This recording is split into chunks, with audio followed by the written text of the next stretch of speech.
السلام علیکم ورحمۃ اللہ وبرکاتہ۔ اعوذ باللہ من الشیطان الرجیم، بسم اللہ الرحمن الرحیم۔ وَإِذْ قَالَ مُوسَىٰ لِقَوْمِهِ يَا قَوْمِ لِمَ تُؤْذُونَنِي وَقَدْ تَعْلَمُونَ أَنِّي رَسُولُ اللَّهِ إِلَيْكُمْ فَلَمَّا زَاغُوا أَزَاغَ اللَّهُ قُلُوبَهُمْ وَاللَّهُ لَا يَهْدِي الْقَوْمَ الْفَاسِقِينَ۔ صدق اللہ العلی العظیم۔ رب اشرح لی صدری ویسر لی امری واحلل عقدۃ من لسانی یفقہوا قولی، رب زدنی علما۔ سورہ الصف کی آیت نمبر 5 جس کی تلاوت ابھی ہم نے سماعت کی، اس کی ترجمانی یوں ہے: اور یاد کرو موسیٰ علیہ السلام کی وہ بات جو اس نے اپنی قوم سے کہی تھی کہ اے میری قوم کے لوگو، تم کیوں مجھے اذیت دیتے ہو، تکلیف دیتے ہو، حالانکہ تم خوب جانتے ہو کہ میں تمہاری طرف اللہ کا بھیجا ہوا رسول ہوں۔ پھر جب انہوں نے ٹیڑھ اختیار کیا تو اللہ نے ان کے دل ٹیڑھے کر دیے۔ اللہ فاسقوں کو ہدایت نہیں دیتا۔ اس صورت کی تفسیر کا سلسلہ الحمدللہ جاری ہے۔ گزشتہ 4 آیتوں کا مطالعہ ہمارے سامنے آ چکا ہے، اور ایون 5ویں آیت کے اندر بھی ایک فقرے کا ترجمانی اور تفسیر بھی ہم کر چکے ہیں۔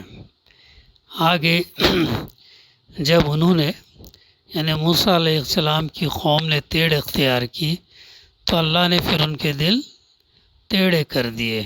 اللہ فاسقوں کو ہدایت نہیں دیتا۔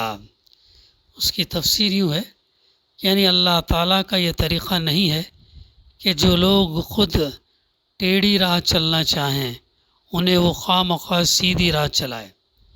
بہت اہم بات ہے۔ کل بھی ہمارے سامنے جو بات آئی تھی کہ جب تک انسان خود سے آمادہ نہیں ہوتا، خود سے پریپیئر نہیں ہوتا، خود تیار نہیں ہوتا کہ وہ صحیح راستے پر چلے۔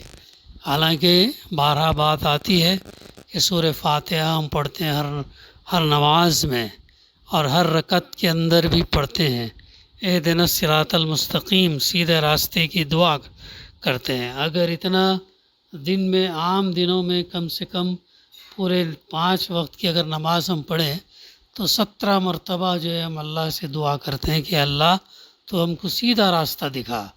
لیکن اتنی بار دعا کرنے کے باوجود اگر ہم اپنے آپ کو سیدھے راستے پہ نہ ڈالیں تو پھر جو ہے غلطی ہماری ہے۔ پھر اللہ تعالیٰ زبردستی ہم کو سیدھے راستے پہ نہیں ڈالتا جب تک ہم تیار نہ ہو، ہم اپنے آپ کو ڈالنا نہ چاہیں۔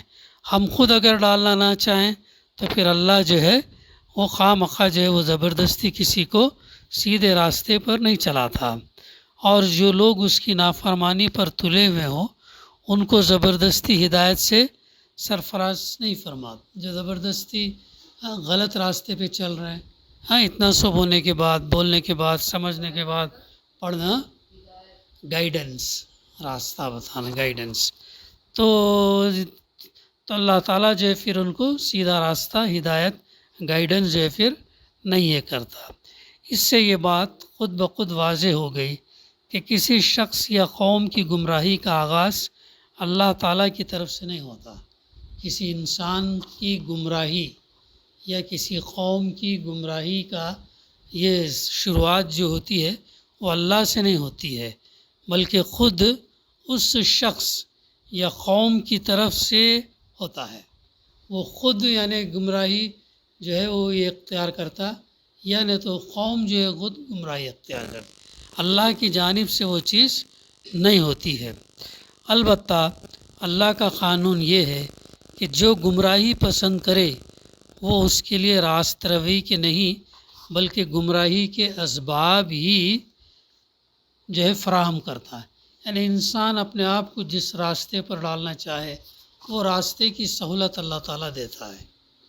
انسان اگر چور بننا چاہے، اپنے آپ کو چوری کے راستے پہ ڈالے تو اللہ تعالیٰ پھر اس کو راستہ آسان کرتا ہے۔ انسان اگر اپنے آپ کو سیدھے راستے پر ڈالنا چاہے، انسان اپنے آپ کو جو ہدایت کے راستے پر ڈالنا چاہے تو پھر اللہ تعالیٰ اس کو وہ راستہ آسان کر دے۔ تو ہمارے چوائس کے اوپر ہے۔ جیسا گزشتہ بھی میں نے بتایا کہ ہاتھ کی مثال، ہاتھ سے ہم دونوں کام لے سکتے ہیں، کسی کے سر پر شفقت اور پیار بھرا ہاتھ رکھ سکتے ہیں یا کسی کو اس سے مار سکتے ہیں۔ تو ایسا ہی معاملہ تو ہمارے اختیار میں ہے، اللہ نے ہم کو اس کی آزادی دی، تب ہمارے اوپر ہے کہ ہم کون سا راستہ اختیار کرتے ہیں، سیدھا راستہ اختیار کرتے ہیں یا جو ہے پھر ٹیڑھا راستہ اختیار کرتے ہیں۔ تو اس کی آزادی اللہ تعالیٰ نے دی ہے۔ اس کے بعد یہ فیصلہ کرنا ہر انسان کا اور انسانوں کے ہر گروہ کا اپنا کام ہے کہ وہ اپنے رب کی اطاعت کرنا چاہتا ہے یا نہیں۔ اس کے بعد اس کے اوپر ہے۔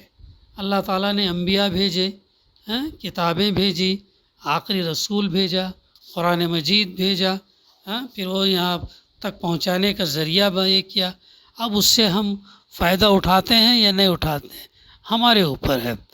تو اور راہ راست پسند کرتا یا ٹیڑھے راستوں میں سے کسی پر جانا چاہتا ہے۔ اس انتخاب میں کوئی جبر اللہ تعالیٰ کی طرف سے نہیں ہے۔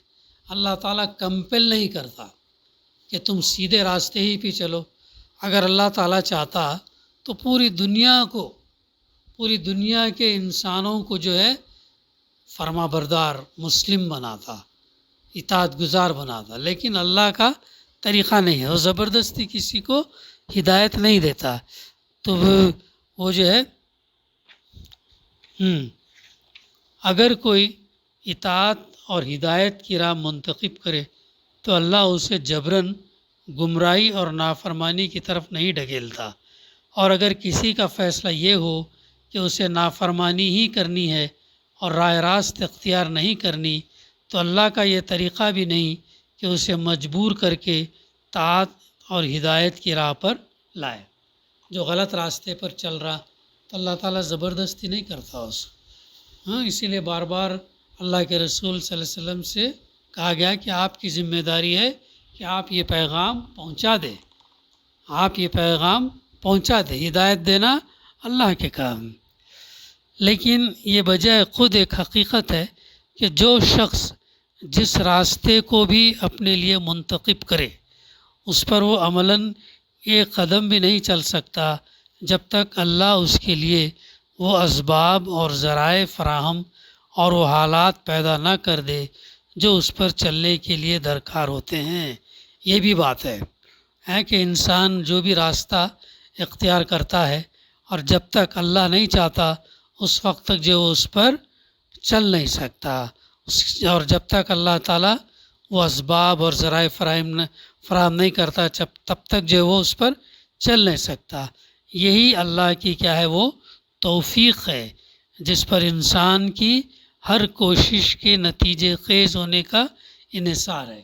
اسی لیے بار بار ہم جو ہے اللہ سے دعا کرتے رہنا، اللہ سے توفیق طلب کرتے رہنا چاہیے کہ اللہ ہمیں سیدھے راستے پر چلا، اور اس راستے کی تائید کر، قبول فرما۔ وہ راستہ سیدھا جو ہم انتخاب کریں وہ تیرا بتایا ہوا راستہ ہو، اور وہ راستے کی عبادت اور راستے کی جو بندگی ہے وہ اللہ تعالیٰ قبول کرے، سے دعا کرتے رہنا چاہیے۔ اب اگر کوئی شخص بھلائی کی توفیق سرے سے چاہتا ہی نہیں بلکہ الٹی برائی کی توفیق چاہتا ہے تو اس کو وہی ملتی ہے۔ اگر کوئی شخص جو ہے سیدھا راستہ نہیں چاہتا، اس کی توفیق نہیں چاہتا یا برائی کی توفیق چاہتا ہے، تو جو توفیق وہ چاہتا ہے وہ اس کو ملتا ہے، اور جب اسے برائی کی توفیق ملتی ہے تو اسی کے مطابق اس کی ذہنیت کا سانچہ ٹیڑھا اور اس کی کوشش اور عمل کا راستہ کج ہوتا چلا جاتا ہے، یہاں تک کہ رفتہ رفتہ اس کے اندر سے بھلائی کو قبول کرنے کی صلاحیت بالکل ختم ہو کر رہ جاتی۔ انسان جب برائی کا راستہ اختیار کرتا اور جب برائی پہ مسلسل چلتا رہتا تو پھر کیا ہو جاتا، اس کے اندر اچھائی کو حاصل کرنے کی صلاحیت ختم ہو جاتی۔ اسی لیے جو صحبت ہم اختیار کرتے، فرینڈ سرکل یا ہمارے لوگ، اچھے لوگوں کی صحبت اختیار کرنا۔ اگر برے دوستوں کی اگر صحبت ہم اختیار کرتے ہیں تو پھر ہمارا بھی کیا ہے، اس راستے پر پھر ہمارا چلنا چالو ہو جاتا۔ اسی لیے صحبت بہت امپورٹنٹ ہے۔ ایک حدیث میں اللہ کے رسول صلی اللہ علیہ وسلم نے فرمایا کہ جب انسان کوئی برائی کرتا یا گناہ کرتا تو اس کے دل پر ایک سیاہ دھبا پڑ جاتا ہے، کالا دھبا پڑ جاتا ہے، اور جب تک وہ توبہ نہ کرے یا اپنے آپ کو صحیح راستے پہ نہ ڈالے ہٹتا نہیں۔ لیکن اگر اسی ڈھرے پر اگر چلتا رہے، برائی کرتا رہے، تو جیسے جیسے گناہ اور برائی کرتا جاتا ہے ویسے ویسے اس کے دل پہ کالا دھبا پڑتا جاتا ہے، اتنا کالا دھبا پڑتا کہ دل کیا ہو جاتا، کالا ہو جاتا مسلسل، پھر اسے اچھی بات اس کو سمجھ میں نہیں آتی۔ ہاں، تو جب یہ اللہ کے رسول صلی اللہ علیہ وسلم نے فرمایا تو صحابہ نے ایک سوال کیا کہ اے اللہ کے رسول صلی اللہ علیہ وسلم، ہاں پھر یہ کالا جو قلب ہمارا ہو جاتا ہے، سیاہ ہو جاتا ہے، اسے دور کیسے کریں؟ اس کے دور کرنے کا حل کیا ہے؟ تو اللہ کے رسول صلی اللہ علیہ وسلم نے کیا بتایا؟ قرآن مجید کی تلاوت بتایا اور موت کو یاد کرنا بتایا، موت کو کثرت سے یاد کرنا اور قرآن مجید کی تلاوت کرنا۔ اس سے کیا ہوتا؟ دل صاف ہوتا اور کالے دھبے پھر وہ نکل جاتے۔ ہاں، تو یہ چیز یاد رکھنا ہم کو اور اپنی عملی زندگی کے اندر اس کو اختیار کرنا۔ ہاں، موت کو بھی یاد کرنا۔ موت وہ چیز ہے جو انسان کو آسائش سے دور کرتی۔ ہاں، تو پھر آگے فرمایا جا رہا، یہی معنی ہے اس ارشاد کے کہ جب انہوں نے ٹیڑھ اختیار کی تو اللہ نے بھی ان کے دل ٹیڑھے کر دیے۔ اس حالت میں یہ بات اللہ کے قانون کے خلاف ہے کہ جو خود گمراہی چاہتا ہے اور گمراہی کی طلب ہی میں سرگرم ہے اور اسی میں آگے بڑھنے کے لیے اپنی ساری فکر اور صحیح صرف کر رہا ہے، اسے جبراً ہدایت کی طرف موڑ دیا جائے، کیونکہ ایسا کرنا اس آزمائش اور امتحان کے منشا کو فوت کر دے گا جس کے لیے دنیا میں انسان کو انتخاب کی آزادی دی گئی ہے۔ اور اس طرح کی ہدایت پا کر اگر آدمی سیدھا چلے تو کوئی معقول وجہ نہیں ہے کہ اس پر وہ کسی اجر اور جزائے خیر کا مستحق ہو۔ گزشتہ بھی بات ہمارے سامنے آئی تھی نا کہ اسٹوڈنٹ ایگزام کیوں دیتا ہے؟ اسٹوڈنٹ ایگزام اس لیے دیتا ہے تو وہ ایک آگے کلاس کے اندر جانا چاہتا ہے، ایک کلاس سے دوسری کلاس میں بڑھوتری لینا چاہتا ہے، اور اس امتحان کے اندر جو ہے سال بھر کا سلیبس دیا جاتا اور اس کے بعد 3 گھنٹے کا پیپر لے کر اسے ٹیسٹ کیا جاتا ہے۔ تو ہماری زندگی بھی کیا ہے؟ امتحان ہے، ہر دن ہمارا کیا ہے؟ امتحان کا ایک پرچہ ہے۔ تو ہم کیسے اسے سولو کر رہے ہیں، یہ ہمارے کو اللہ تعالیٰ نے اختیار دیا ہے، آزادی دی ہے۔ تو یہ جو ہے اگر اللہ تعالیٰ یہ اختیار اور آزادی نہ دیتا تو پھر امتحان لینے کا مقصد ہی کیا ہوتا؟ امتحان اس لیے لیا جا رہا کہ اللہ تعالیٰ ٹیسٹ کرنا چاہتا ہے۔ وہ بات سورہ ملک کے اندر جو فرمائی، الذی خلق الموت والحیات لیبلوکم ایکم احسن عملا، ہم نے موت اور زندگی اس لیے دی تاکہ ہم دیکھیں کہ تم میں سے بہتر عمل کرنے والا کون ہے۔ تو اللہ ٹیسٹ کر رہا ہے۔ اگر یہ ٹیسٹ نہ ہوتا، اللہ تعالیٰ نے بتا دیا ہوتا، اگر اللہ تعالیٰ سب کو ایمان والے ہی پیدا کر دیا ہوتا تو پھر اس کی امتحان کی اور امتحان کے بعد رزلٹ کی ضرورت ہی پیش نہ آتی۔ تو اسی لیے اللہ تعالیٰ چونکہ یہ امتحان ہے اور اللہ تعالیٰ نے مہلت دیا ہے، موقع دیا ہے، موت تک ہمارا موقع ہے، مہلت ہے کہ اس میں جو نیکی ہم کما لیں اور جو گناہ سے ہم بچنا ہے بچیں۔ تو یہ ہے۔ تو آگے بلکہ اس صورت میں تو جسے زبردستی ہدایت نہ ملی ہو اور اس بنا پر وہ گمراہی میں پڑا رہ گیا ہو وہ بھی کسی سزا کا مستحق۔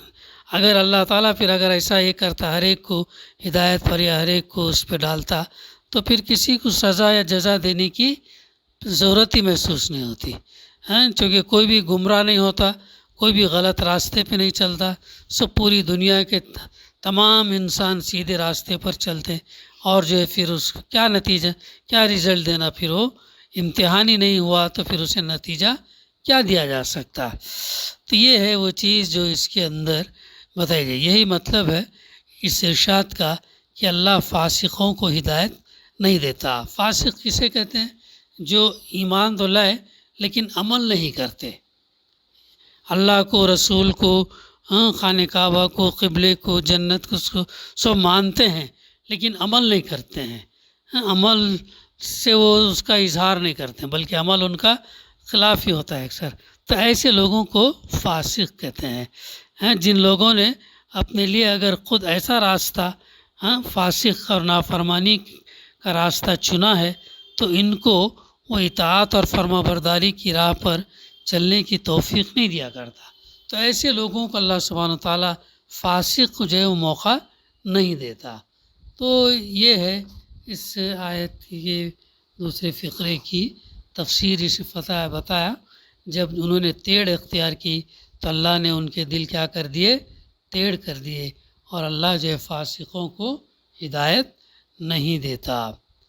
اب اس کے بعد جو ہے آیت نمبر 6 ہے، اس میں بڑی ہے آیت، تھوڑا تھوڑا ہم اس کا مطالعہ کرتے جائیں گے. وَإِذْ قَالَ عِيسَىٰ ابْنُ مَرْيَمَ يَا بَنِي إِسْرَائِيلَ إِنِّي رَسُولُ اللَّهِ. اور یاد کرو عیسیٰ ابن مریم کی وہ بات جو اس نے کہی تھی کہ اے بنی اسرائیل، میں تمہاری طرف الیکم مصدقا لما بین یدی من التوراۃ، میں تمہاری طرف اللہ کا بھیجا ہوا رسول ہوں، تصدیق کرنے والا ہوں اس تورات کی جو مجھ سے پہلے آئی ہوئی موجود ہے. اب یہاں سے یہ جو ہے بنی اسرائیل کی یہ دوسری نافرمانی کا ذکر ہے.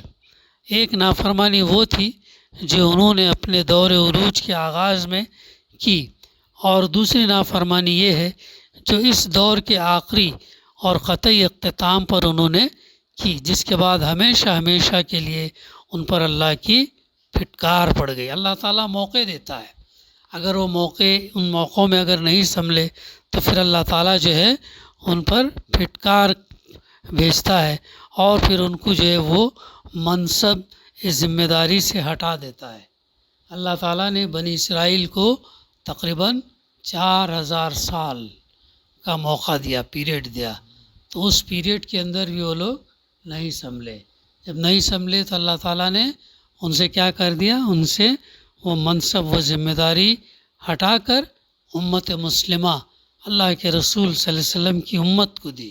اب ہماری ذمہ داری ہے، ہم بھی اگر ان کے جیسا کریں، ہم بھی اگر ان کے جیسے نافرمانی کریں، ہم بھی جو ہے اطاعت نہ کریں تو پھر ہماری بھی جو ہے پکڑ ویسی ہوگی.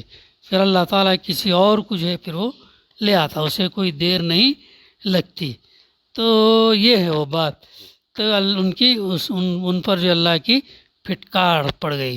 مدعا ان دونوں واقعات کو بیان کرنے کا یہ ہے کہ مسلمانوں کے اللہ کے رسول کے ساتھ بنی اسرائیل کا ساتھ طرز عمل اختیار کرنے کے نتائج سے خبردار کیا گیا. تم جو ہے بنی اسرائیل کے جیسا مت کرو، ان کے نقش قدم پر مت کرو، یہ جو ہے وارن کیا جا رہا ہے بار بار. تو یہ بات ہوتا ہے کہ یاد کرو عیسیٰ ابن مریم علیہ السلام کی بات جو اس نے کہی تھی کہ اے بنی اسرائیل، میں تمہاری طرف اللہ کا بھیجا ہوا رسول ہوں. کتنا درد ہوتا انبیاء کو، اور کتنا پولائٹلی اپنے قوم کے سامنے بولتے، اے بنی اسرائیل، اے میری قوم کے لوگوں. اتنا درد ہوتا، اتنی محبت ہوتی، شفقت ہوتی. نبی یہ نہیں چاہتا کہ اس کا کوئی امتی جہنم میں جائے، اس لیے پوری محنت کرتے وہ لوگ، انتھک محنت کرتے، کوشش کرتے کوئی بھی جو ہے نہ جائے. اگر چلا گیا تو پھر ان کی وہ مسٹیک نہیں ہے. تو عیسیٰ ابن مریم نے وہ بات کی جو اس نے کہی تھی، اے بنی اسرائیل، میں تمہاری طرف یعنی اللہ کا بھیجا ہوا رسول ہوں، اللہ کا بھیجا ہوا رسول پیغمبر ہوں. تو یہ بات جو ہے ہر رسول اپنی اپنی قوم، اپنے اپنے علاقے میں جو بھیجے گئے تھے ان کے اوپر انہوں نے حجت تمام کیا. جو نشانیاں بھیجے وہ نشانیوں کے ذریعے سے، اپنے اخلاق کے کردار کے ذریعے سے، اور جو کتاب یا صحیفے ان پر اتارے گئے تو اس کے ذریعے سے انہوں نے ثابت کر دیا کہ وہ اللہ کے نبی ہیں، رسول ہیں، اور جو ہے وہ کسی اور کی اطاعت پیروی نہیں کرنے والا. تو تصدیق کرنے والا اس تورات کی جو مجھ سے پہلے آئی ہوئی موجود ہے۔ اس فقرے کے 3 معنی ہیں اور تینوں صحیح ہیں۔ پہلا یہ کہ ایک یہ کہ میں کوئی الگ اور نرالا دین نہیں لایا، بلکہ وہی دین لایا ہوں جو موسیٰ علیہ السلام لائے تھے۔ میں تورات کی تردید کرتا ہوا نہیں آیا ہوں، بلکہ اس کی تصدیق کر رہا ہوں، جس طرح ہمیشہ سے اللہ کے رسول اپنے سے پہلے آئے ہوئے رسولوں کی تصدیق کرتے رہے، لہٰذا کوئی وجہ نہیں کہ تم میری رسالت کو تسلیم کرنے میں تعامل کرو۔ یہ دلیل پیش کرتے، یہ بتاتے کہ ان سے پہلے جو نبی آئے تھے انہوں نے وہی بات کہی تھی، آگے آنے والے نبی کا جو ہے وہ پیشنگوئی کرتے، تذکرہ کرتے اللہ کے حکم سے۔ آگے وہ بات آئے گی، احمد اللہ کے رسول صلی اللہ علیہ وسلم آنے والے ہیں کر کے وہ بتایا گیا۔ پہلا معنی اس کے یہ ہیں۔ دوسرے معنی یہ ہیں کہ میں ان بشارتوں کا مصداق ہوں جو میری آمد کے متعلق تورات میں موجود ہیں، لہٰذا بجائے اس کے کہ تم میری مخالفت کرو، تمہیں تو اس بات کا خیر مقدم کرنا چاہیے کہ جس کے آنے کی خبر پچھلے انبیاء علیہ السلام نے دی تھی وہ آ گیا تھا۔ تم کو ہونا تو یہ چاہیے کہ جو تمہاری تورات میں جو کتاب میں لکھا گیا اور جو نبی آنے والا ہے وہ اگر پیشنگی بتا دی گئی ہے تو تم کو کیا کرنا چاہیے تھا؟ ویلکم کرنا چاہیے تھا، ان کی خاطر کرنا، ان کی فرمانبرداری کرنا چاہیے تھی، ان کی اطاعت کرنی چاہیے، لیکن الٹا کیا تم نے